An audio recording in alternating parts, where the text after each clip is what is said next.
Bismillahirrahmanirrahim. Assalamualaikum warahmatullahi wabarakatuh.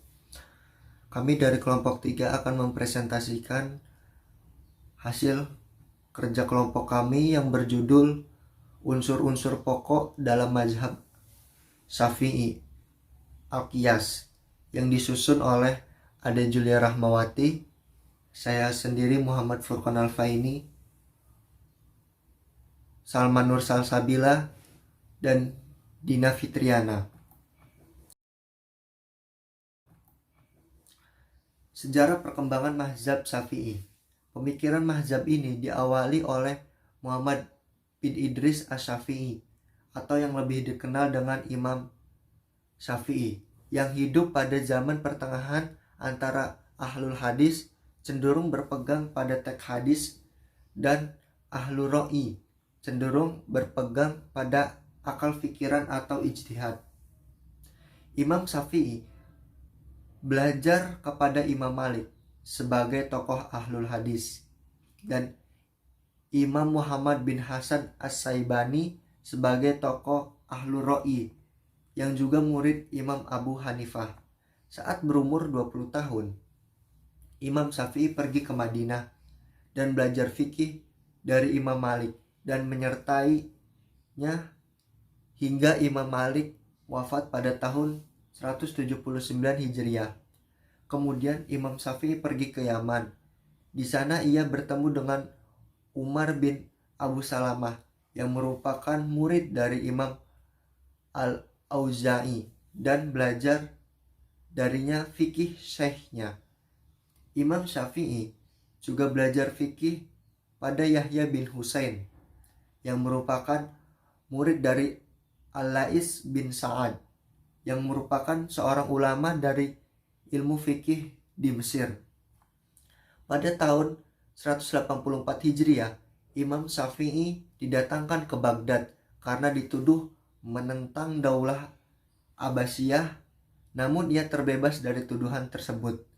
Kedatangannya ini menjadi sebab pertamanya dengan ulama fikih Irak, yaitu Muhammad bin Hasan As-Syaibani yang merupakan murid dari Abu Hanifah dan yang menyertainya mulazamah dengannya, membaca kitab-kitabnya, meriwayatkan darinya, dan belajar masalah-masalah fikih darinya. Kemudian Imam Syafi'i pindah ke Mekah dan membawa kitab fikih ulama Irak dan tinggal di Mekah untuk mengajar, berfatwa, dan bertemu dengan banyak ulama di musim haji selama 9 tahun.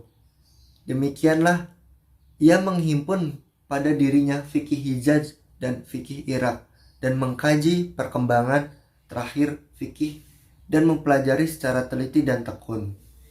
Imam Syafi'i bisa mengkaji dengan mudah mazhab-mazhab yang telah dikenal di zamannya dengan kritis, analisis, dan komparatif. Imam Syafi'i menolak istihsan dari Abu Hanifah atau maslahah mursalah dari Imam Malik. Tetapi Imam Syafi'i menerima penggunaan qiyas secara luas dari Imam Malik. Dari sinilah tampak kepribadian Imam Syafi'i dengan fikih baru yang menggabungkan fikih ulama Irak dengan fikih ulama Hijaz dan mulai memisahkan diri dengan mendirikan mazhab baru yang khas. Setelah itu, beliau pergi ke Baghdad untuk kedua kalinya pada tahun 195 Hijriah dan bermukim di sana selama 2 tahun. Kemudian kembali ke Mekah, lalu ia kembali lagi ke Baghdad pada tahun 198 Hijriah dan bermukim di sana selama beberapa bulan. Kemudian beliau kembali ke Mesir pada akhir tahun 199 Hijriah. Ia menetap di sana, mengajar, berfatwa, mengarang, dan mengajar murid-muridnya hingga wafat pada tahun 204 Hijriah. Meskipun berada dari kedua aliran ulama tersebut, keunggulan Imam Syafi'i sebagai ulama fikih, usul fiqh, dan hadis pada zamannya, membuat mazhabnya memperoleh banyak pengikut. Selanjutnya, qaul qadim dan qaul jadid. Pendapat Imam Syafi'i dibagi menjadi dua. Yang pertama, qaul qadim dan qaul jadid. Qaul qadim adalah pendapat Imam Syafi'i yang dikemukakan dan ditulis di Irak. Sedangkan qaul jadid adalah pendapat Imam Asy-Syafi'i yang dikemukakan dan ditulis di Mesir pada tahun 195 Hijriah. Imam Syafi'i tinggal di Irak pada zaman pemerintahan Al-Amin. Di Irak, ia belajar kepada ulama Irak dan banyak mengambil pendapat ulama Irak yang termasuk Ahlur Ra'i. Di antara ulama Irak yang banyak mengambil pendapat Imam Syafi'i dan berhasil dipengaruhinya adalah Ahmad bin Hambal, Al-Qarabisi, Al-Ja'faroni, dan Abu Thawr. Setelah tinggal di Irak, Imam Syafi'i melakukan perjalanan ke Mesir, kemudian tinggal di sana. Di Mesir, ia bertemu dengan dan berguru kepada ulama Mesir yang pada umumnya sahabat Imam Malik. Imam Malik adalah penerus fikih ulama Madinah yang dikenal sebagai ahli hadis. Karena perjalanan intelektualnya itu, Imam Asy-Syafi'i mengubah beberapa pendapat yang kemudian disebut al-jadid. Dengan demikian, qaul qadim adalah pendapat Imam Asy-Syafi'i yang bercorak ra'yu, dan sedangkan qaul jadid adalah pendapat yang bercorak hadis. Presentasi selanjutnya akan dilanjutkan oleh presentator selanjutnya. Terima kasih. Saya Salma Nurfa Sabila. Di sini saya akan mempresentasikan mengenai tokoh-tokoh mazhab Syafi'i. Yang pertama, Ahmad bin Hambal periode 164 Hijriah hingga 240 Hijriah. Lalu yang kedua, Abu Thawr Ibrahim ibni Khalid ibni Al-Jamman Al-Kalbi Al-Baghdadi periode 246 Hijriah. Lalu yang ketiga, Al-Hasan ibni Muhammad ibnu Syabah Az-Zarani Al-Baghdadi periode 260 Hijriah. Lalu yang keempat, Abu Ali Al-Husain ibni Ali Al-Karabishi. Lalu yang kelima, Ahmad ibni Yahya ibni Abdul Ais Al-Baghdadi Al-Mutakallim. Lalu yang keenam, Daud ibni Ali Imam Ahlud Dahir. Lalu yang ketujuh, Abul Abbas Ahmad ibni Umar ibni Suraij periode 306 Hijriah. Lalu yang kedelapan, Abul Abbas ibni Abi Ahmad At-Tabarani atau yang dikenal juga dengan nama Ibnu Khos periode 335 Hijriah. Lalu yang terakhir adalah Abu Ja'far Muhammad ibni Jarir At-Tabarani, penulis tafsir Jami'ul Bayan periode 224 Hijriah hingga 310 Hijriah.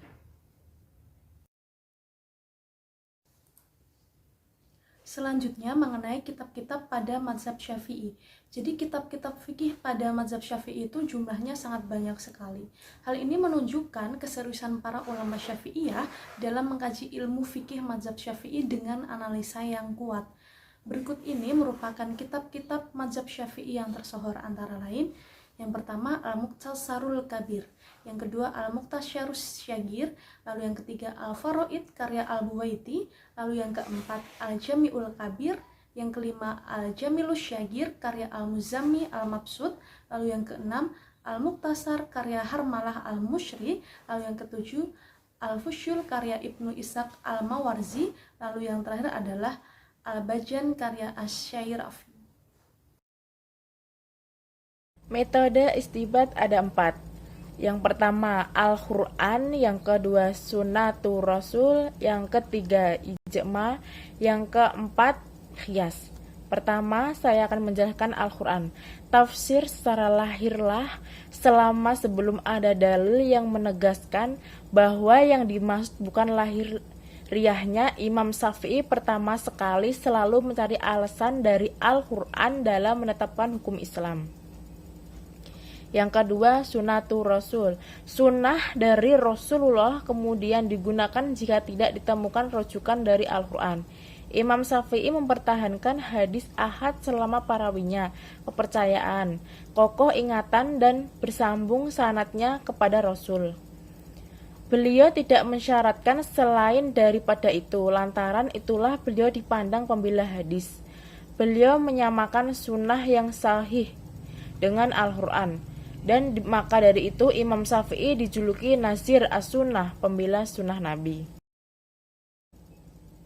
Yang ketiga, ijma. Ijma atau kesepakatan para sahabat Nabi yang tidak terdapat perbedaan pendapat dalam suatu masalah. Ijma yang diterima Imam Syafi'i sebagai landasan hukum ialah ijma para sahabat, bukan kesepakatan seluruh mujtahid pada masa tertentu terhadap suatu hukum. Karena menurut pemahaman Imam Syafi'i tidak diketahui ada perselisihan pada hukum yang dimaksudkan. Beliau berpendapat bahwa keyakini telah terjadi persesuaian paham segala ulama tidak mungkin. Yang keempat, qiyas. Dalam Ar-Risalah disebut sebagai ijtihad. Apabila dalam ijma tidak juga ditemukan hukumnya, maka akan tapi beliau menolak dasar istihsan dan dasar istisahlah. Metodologi istihad Imam Syafi'i tidak ada yang menggunakan logika kecuali terbatas pada qiyas saja. Selanjutnya, ciri khas metode. Imam Syafi'i memiliki ciri khas di mana beliau menghafal hadis dan mendalami bahasa Arab. Beliau juga dikenal sebagai ahli qiyas atau analogi sehingga hadis dapat dipahami. Fikih beliau juga sangat memahami, bahasanya kuat dan termasuk analogi beliau pun sangat kuat. Dan dalam penetapan hukum sebuah perkara beliau lebih memilih perkara yang lebih banyak pahalanya. Selanjutnya dijelaskan Mbak Ade. Di sini saya akan melanjutkan menjelaskan materi mengenai karakteristik mazhab Syafi'i dan wilayah penganutnya. Yang pertama yaitu karakteristik dari mazhab Syafi'i. Imam Syafi'i sangat menerima penggunaan qiyas secara lebih luas. Hal ini tampak sekali dari kepribadian Imam Syafi'i bahwa dengan fikih baru yang menggabungkan fikih ulama Irak dengan fikih ulama Hijaz dan mulai memisahkan diri dengan mendirikan mazhab baru yang memiliki karakteristik yang khas. Imam Syafi'i juga menggunakan sumber lain jika tidak terdapat dalam Al-Quran maupun Sunnah. Bahkan bagi Imam Syafi'i, jika hanya terdapat pendapat sahabat, maka lebih diutamakan sebelum qiyas. Mazhab Syafi'i juga dikenal dinamis. Hal ini disebutkan oleh Syekh Waliullah Al-Dahlawi dalam kitabnya Hujjatullah Al-Balighah bahwa mazhab Syafi'i adalah mazhab yang terdepan dalam urusan dinamisasi dan progresivitas. Wajar jika memiliki banyak pengikut dan mampu bertahan hingga sekarang. Yang selanjutnya yaitu wilayah penganut dari mazhab Imam Syafi'i ini terdapat di berbagai wilayah negara. Yang pertama di Mesir Selatan, Arab Saudi bagian barat, Suriah, Kurdistan, Indonesia, Malaysia, Brunei Darussalam, Filipina, Pantai Coromandel, Ceylon, Malabar, Hadramaut, dan Bahrain. Demikian presentasi yang dapat kami sampaikan dari kelompok 3. Kurang lebihnya mohon maaf. Wabillahi taufiq wal hidayah. Wassalamualaikum warahmatullahi wabarakatuh.